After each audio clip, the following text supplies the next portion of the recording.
जोहार साथियों, कल डूंगरपुर जिला मुख्यालय के कांग्रेस कार्यालय में, हालांकि मैं इसको कांग्रेस कार्यालय नहीं कहना चाहूंगा, मैं कमल कांग्रेस कार्यालय कहूंगा, क्योंकि जिस कार्यालय में रह के बीजेपी की भावना के अकॉर्डिंग गुरु शिष्य की प्लानिंग के तहत जो भाषण दिया जाता है, साथियों ये गुरु शिष्य का जो खेल चल रहा है अभी, इस गुरु शिष्य के खेल को समझने की जरूरत है। कल शिष्य के द्वारा जो बयान दिया गया है, हालांकि इस पे मैं कोई टीका टिप्पणी भी नहीं करना चाह रहा, न कोई इसमें जवाब देना चाह रहा, स्पष्टीकरण देना चाह रहा, न कोई पलटवार करना चाह रहा, लेकिन इसका वास्तविक विश्लेषण करना चाह रहा कि अभी किस तरह से प्लानिंग के तहत लोगों को गुमराह करने का जो प्लानिंग किया जा रहा है, गुरु शिष्य के द्वारा जो खेल खेला जा रहा है, उस खेल को समझने की जरूरत है। साथियों, उन्होंने जो कहा, आप समझ गए होंगे मैं गुरु शिष्य किसको कहना चाह रहा हूं। हमारे डूंगरपुर विधायक गणेश जी गोगरा द्वारा जो भाषण दिया गया, तो कह रहे हैं बीटीपी वाले बीएपी वाले कह रहे हैं कि कांग्रेस जैसे कैलाश भाई ने अच्छी बात की, बात भी सही है। आज युवाओं में यह है कि आरक्षण बेच दिया, लेकिन आरक्षण बेच दिया या नहीं बेचा, जो 2013 का क्या है भाई, राज्यपाल ने क्या गजट नोटिफिकेशन जारी किया वो आप सबको पता है। लेकिन वो युवाओं में ये है, तो हमें भी तो ये कहना है कि जो बीएपी के जो दो विधायक थे, कांग्रेस ने खैर एक बार आरक्षण बेचा, लेकिन तुमने आरक्षण को 3 बार बेचा। उस भाषण में उन्होंने जिस तरह से आरोप लगाया गया कि हम पे आरोप लगाया गया, क्या कहा, आरक्षण बेच दिया बीएपी के विधायक, बीटीपी के विधायकों ने। हम पिछली बार 2 विधायक थे, क्या हमने, हमारी सरकार थी या हमने कोई अधिसूचना जारी किया आरक्षण को लेके, या हमारी मौजूदगी में कोई अधिसूचना जारी हुई थी? अधिसूचना 2013 में जारी हुई थी और वो महेंद्रजीत मालवीय जो उससे मंत्री थे, उनके कर कमलों से जारी हुई थी। लेकिन मालवीय जी की कमी को छुपाने के लिए, गुरु की कमजोरी को छुपाने के लिए, गुरु के द्वारा तैयार किए गए भाषण को शिष्य द्वारा कल कहा गया 3 बार आरक्षण बेच दिया, अटैची लेके आरक्षण बेच दिया। इसका मतलब वो खुद की पार्टी पे आरोप लगा रहे हैं। इसका मतलब ये हुआ खुद की पार्टी गलत है।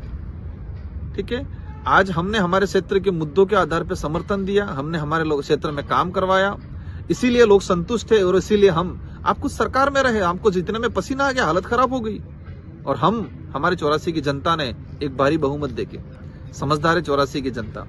साथियों, मैं उन बातों पे ज्यादा नहीं जाना चाहूंगा, लेकिन वो गुरु की प्लानिंग के तहत गुरु को फायदा पहुंचाने के लिए कांग्रेस के अंदर रह के भाजपा को फायदा पहुंचाने का जो तरीका है उनका, आप समझ रहे होंगे। चल रहा था 2 विधायक और जाने वाले, ये खुद जाने वाले थे, लेकिन उनको पता है अगर मैं चला गया, उपचुनाव होंगे, मैं जीत नहीं पाऊंगा।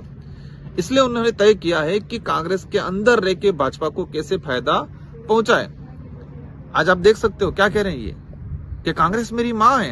आज कांग्रेस ने हमको दूध पिलाया, आज कांग्रेस ने हमको कपड़े पहना सिखाया, आज कांग्रेस ने हमें खाना सिखाया, कांग्रेस ने हमें खाट में बैठना सिखाया। आज उस माँ को हमारी जरूरत है इसी कठिन परिस्थितियों में। आज उस माँ ने हमको पाला है, बाल बोल के हमको बड़ा किया है। आज कांग्रेस को हमारी जरूरत है और हम आज इधर उधर भागे लोभ लालच के लिए, लेकिन ऊपर वाला भी तुमको माफ नहीं करेगा। तो कांग्रेस के साथ गद्दारी की है तो ऊपर वाला भी माफ नहीं करेगा। मैं कहना चाहता हूं, यार कांग्रेस आपकी माँ है, आपने जिला प्रमुख में बीजेपी के साथ सौदा क्यों किया आपकी माँ का?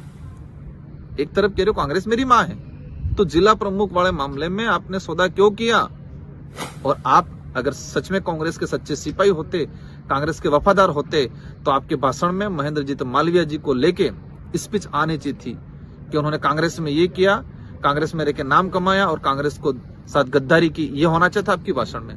आपके भाषण में ये भी होना चाहिए था कि महेंद्रजीत मालवीय ईडी के डर से, एसीबी के डर से, कार्रवाई के डर से, लोभ लालच के लिए भाजपा में गई, ये होना चाहिए था आपको, लेकिन नहीं बोला पूरे भाषण में। आप सुन सकते हो इनका गुरु शिष्य का जो खेल है, कांग्रेस में रह के कांग्रेस को कैसे खत्म करे, कांग्रेस में रह के गुरु को कैसे फायदा पहुंचाए। आप समझ सकते हो किस तरह से कल उन्होंने भाषण दिया। ये गुरु शिष्य की प्लानिंग है। क्या कहा, लोगों को गुमराह कर रहे, युवाओं को गुमराह कर रहे, युवाओं को सच्चाई पता चली है। अब युवाओं को सच्चाई पता चली, इसलिए युवा आज हमारे साथ में है।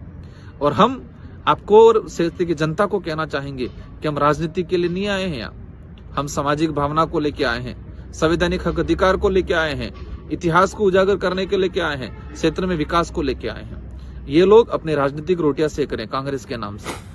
अपने कहीं न कहीं गुरु को फायदा पहुंचाने के लिए प्री प्लान उन्होंने किया गया है। ये आपको समझने की जरूरत है। और ये गुरु शिष्य का जो खेल है उस खेल को समझे। आप इस स्पीच की, गणेश जी की जो स्पीच है उस पूरी स्पीच को सुनना, वो प्री प्लान कांग्रेस कार्यालय के अंदर रह के बीजेपी के द्वारा तैयार किए गए भाषण को दिया जा रहा है।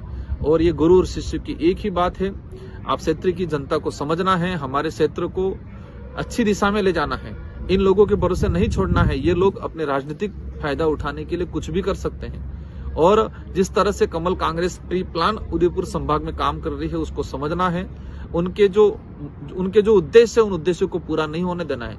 ये लोग गलत दिशा में ले जा रहे हैं हमारे क्षेत्र को, हमारे समाज को।